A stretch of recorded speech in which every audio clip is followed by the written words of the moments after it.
Leaders are not born, but made. Simon Sinek mengatakan bahwa leaders tidak dilahirkan, tetapi diciptakan.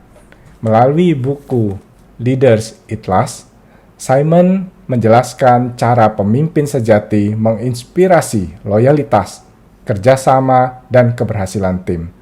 Ikutilah kupas buku Leaders It Lasts.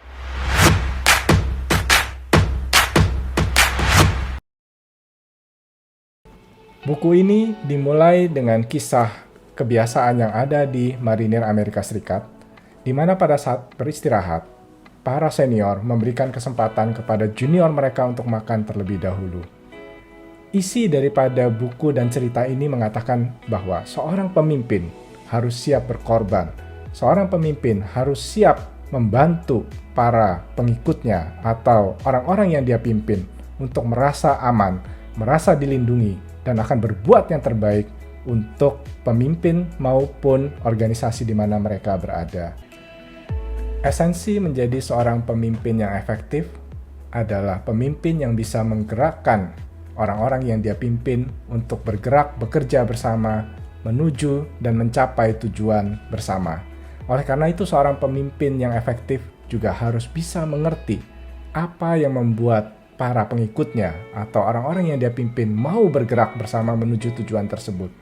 Manusia pada dasarnya selalu mencari feeling of happiness, perasaan happy, mencari juga perasaan joy, mencari pride, mencari perasaan fulfillment, pemenuhan terhadap apa yang dia lakukan atau pencapaian. Oleh karena itu, kita sebagai pemimpin harus mengerti hal-hal apa saja yang bisa mempengaruhi manusia mendapatkan perasaan-perasaan tersebut. Karena perasaan-perasaan tersebut akan membuat mereka mau bekerja lebih keras, mau bekerja lebih lagi untuk mencapai tujuan perusahaan atau tujuan organisasi itu tadi. Nah, ada 4 chemical atau kimiawi di dalam tubuh manusia yang dijelaskan di dalam buku ini. Dikatakan 4 chemical inilah yang menyebabkan munculnya perasaan-perasaan tersebut di dalam tubuh manusia, yang membuat kita akan berbuat lebih banyak untuk mencapai sesuatu. 4 chemical itu terdiri dari, yang pertama adalah endorfin, yang kedua adalah dopamin, yang ketiga adalah serotonin, dan yang keempat adalah oksitosin. Endorfin dan dopamin, 2 kimiawi pertama yang ada di dalam tubuh manusia, ini dikatakan sebagai selfish chemical. Chemical yang selfish ya, chemical yang individual. Kenapa? Karena 2 chemical ini atau 2 kimiawi di dalam tubuh manusia ini tidak perlu bantuan orang lain untuk mendapatkannya. Mari kita mulai bahas satu persatu. Chemical atau kimiawi yang pertama adalah endorfin. Endorfin ini adalah rasa senang. Di dalam buku ini disebutkan bahwa endorfin ini masks physical pain. Jadi topeng yang menutupi rasa sakit ya, menutupi rasa tidak nyaman bagi setiap orang. Jadi diberikan contoh begini. Bagi seorang runner, seseorang yang suka berlari ya, tentu saja berlari itu membutuhkan tenaga, kemudian juga akan mudah lelah, kemudian juga akan secara otot-otot kita juga akan dipaksa bergerak lebih daripada biasanya. Namun karena ada kimiawi endorfin, manusia menjadi senang, kita menjadi suka melakukannya dan kita lupa terhadap pain tersebut. Coba bayangkan setelah berlari sekian lama, katakanlah 1 jam, selesai kita berlari, kita akan mulai merasakan lelah. Kita akan merasakan otot-otot kita juga menjadi sakit. Padahal, tadi pada saat kita berlari, kita merasa enjoy, kita merasa senang, dan kita tidak merasakan hal-hal yang menyakitkan itu tadi. Itulah yang disebut dengan endorfin. Begitu kita sudah selesai berlari, kimiawi endorfin tersebut mulai menurun, barulah kita mulai merasakan pain yang tadi tidak kita rasakan. Endorfin ini sangat bermanfaat, membantu kita untuk selalu merasa senang di dalam melakukan sesuatu hal. Chemical yang kedua adalah dopamin. Dopamin ini adalah feeling of accomplishment, perasaan puas karena kita melakukan suatu pencapaian tertentu. Focus on goal. Jadi dopamin ini adalah kimiawi di dalam tubuh kita yang memacu kita untuk bergerak lebih untuk mencapai tujuan kita. Karena ada sesuatu yang ingin kita capai. Pada dasarnya manusia itu adalah manusia visual. Jadi kita selalu ingin melihat apa yang mau kita capai, sehingga kita bisa fokus untuk mengejar dan mendapatkannya. Oleh karena itu, kalau di perusahaan biasanya seringkali diberikan insentif kepada tim untuk mencapai tujuan atau target tertentu. Semakin besar insentif yang diberikan, semakin bersemangat kita ingin mencapai tujuan tersebut. Inilah yang disebut dengan dopamin. Dopamin ini sendiri bagus memang bagi kita untuk menggerakkan kita, membuat kita bersemangat, fokus terus untuk mencapai tujuan kita. Namun dopamin ini mempunyai sifat selfish. Kita akan menjadi sangat selfish karena kita hanya punya satu tujuan, melakukan segala cara untuk mencapai tujuan kita. Buku ini menjelaskan bahwa pada dasarnya manusia itu ingin berada dalam satu lingkaran yang diciptakan oleh pemimpinnya, di mana di luar lingkaran tersebut banyak sekali ancaman, banyak sekali bahaya, persaingan, kemudian juga kondisi pandemi, kemudian juga situasi ekonomi yang mungkin tidak mendukung. Semua itu ada di luar lingkaran yang tidak bisa kita kontrol, dan perubahan-perubahan yang terjadi di luar ini akan selalu konstan terjadi.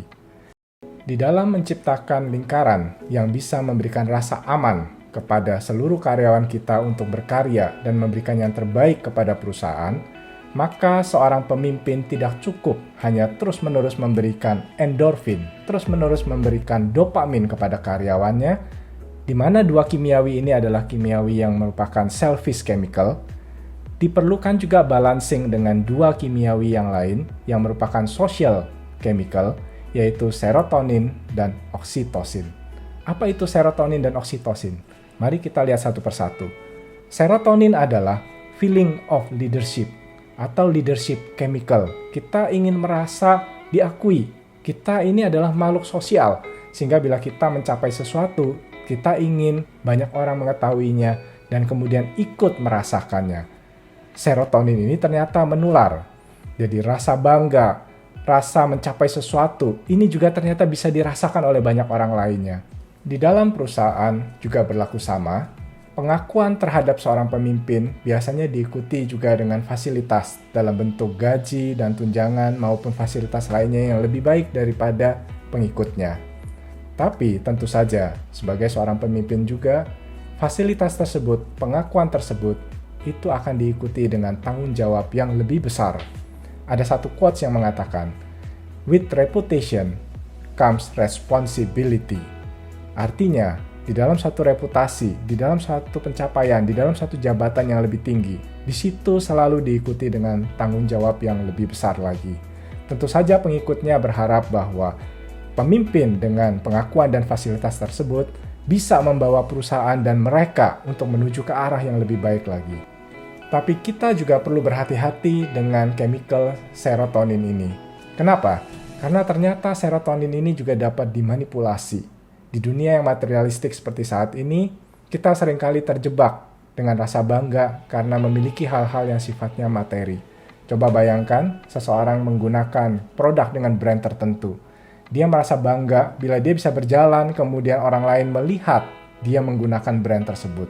Rasa bangga ini sebenarnya bukanlah serotonin, tetapi serotonin yang telah dimanipulasi. Kenapa?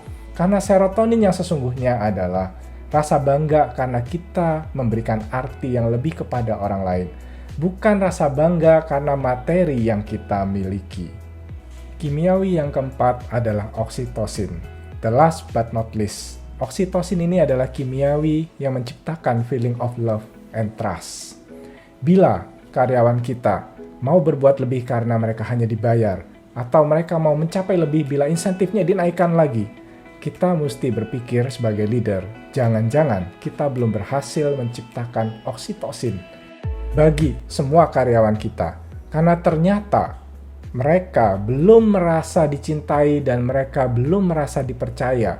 Mereka belum melakukan hal yang terbaik bagi perusahaan yang tidak hanya karena angka yang diberikan kepada dia, tidak hanya karena apa yang dia dapatkan secara materi, namun seharusnya mereka mendapatkan oksitosin untuk membuat mereka merasa menjadi satu bagian di dalam lingkaran yang tadi dibuat oleh sang pemimpin untuk memberikan yang terbaik kepada perusahaan. Oksitosin muncul pada saat seorang pemimpin tidak hanya memberikan materi kepada karyawannya atau kepada orang-orang yang dia pimpin, namun seorang pemimpin harus berhasil membangun human bonding atau human relationship, di mana human bonding atau human relationship ini tercipta karena sang pemimpin memberikan time and energy, waktu dan energinya. Dia hadir bersama dengan orang-orang yang dia pimpin. Dia tidak hanya menyampaikan segala sesuatu secara tertulis, namun dia hadir, dia berbicara. Dan time dan energi inilah yang tidak bisa tergantikan oleh materi. Dengan situasi seperti ini, maka seorang pemimpin akan menciptakan oksitosin yang lebih banyak bagi para pengikutnya dan menciptakan human bonding, human relationship yang lebih baik lagi. Sehingga semua orang merasa mereka menjadi satu. Mereka bersama-sama ingin mencapai tujuan yang telah disampaikan oleh para pemimpin. Bila pemimpin tidak berhasil menciptakan 4 kimiawi tersebut di dalam lingkaran orang-orang yang dia pimpin, maka yang bisa muncul adalah kimiawi yang kita sebut sebagai kortisol. Ini adalah kimiawi negatif yang seharusnya dihindari. Kortisol adalah kimiawi yang menimbulkan perasaan atau feeling of stress, feeling of anxiety, rasa tidak aman. Bila tim yang kita pimpin memiliki kimiawi ini, maka yang terjadi adalah mereka akan melihat bahwa di dalam lingkaran yang kita buat sebagai seorang pemimpin, ada bahaya di dalamnya. Padahal seharusnya bahaya yang kita hadapi itu adalah bahaya yang ada di luar lingkaran, yaitu kompetisi, keadaan ekonomi, dan lain sebagainya, bukan di dalam lingkaran. Pada saat kimiawi kortisol yang muncul, maka kita akan merasa bahwa bahaya itu ada di dalam. Disitulah terjadi yang kita sebut sebagai office politik. Disitulah akan terjadi persaingan yang tidak sehat. Disitulah akan terjadi orang menjadi apatis. Dia tidak peduli lagi pada apa yang diinginkan oleh pemimpinnya atau perusahaan. Yang dia pikir cuma satu, bagaimana menyelamatkan diri masing-masing. Bila dia hanya berpikir menyelamatkan diri masing-masing, itu lebih baik daripada dia kemudian malah merongrong atau menjadikan perbuatan dia merugikan perusahaan. Kimiawi inilah yang harus kita hindari. Oleh karena itu, menjadi seorang pemimpin yang efektif, menjadi seorang pemimpin yang dicintai ataupun diikuti oleh para pengikutnya atau orang-orang yang dia pimpin. Jangan lupa, buku ini mengingatkan kita kepada 4 kimiawi penting, yaitu endorfin, dopamin, serotonin, dan oksitosin.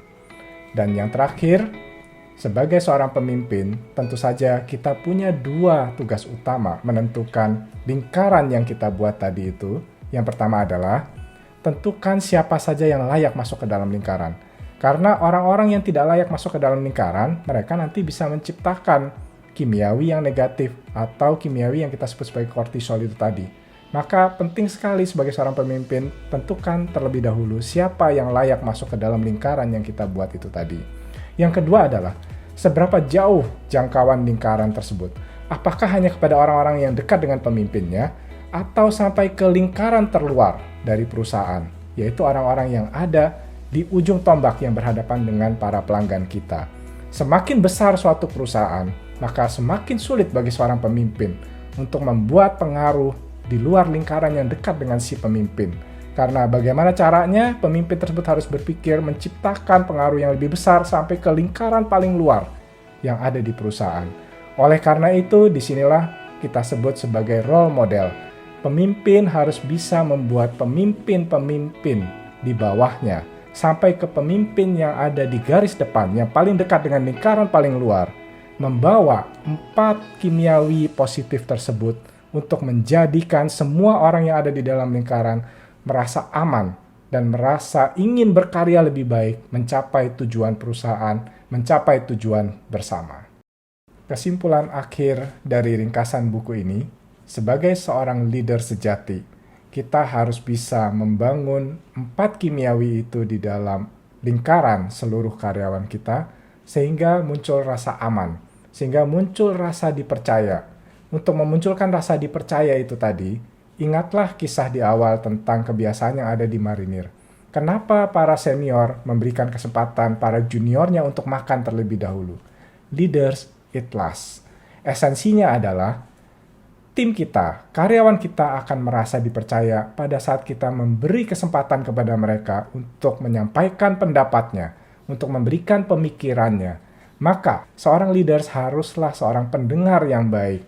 Kita dengarkan terlebih dahulu apa yang disampaikan oleh tim kita cerna, kita kemudian biarkan mereka menyampaikan pemikiran-pemikiran mereka, satu persatu, sehingga pada akhirnya kita sebagai pemimpin akan menjadi orang terakhir yang akan berbicara. Leaders eat last.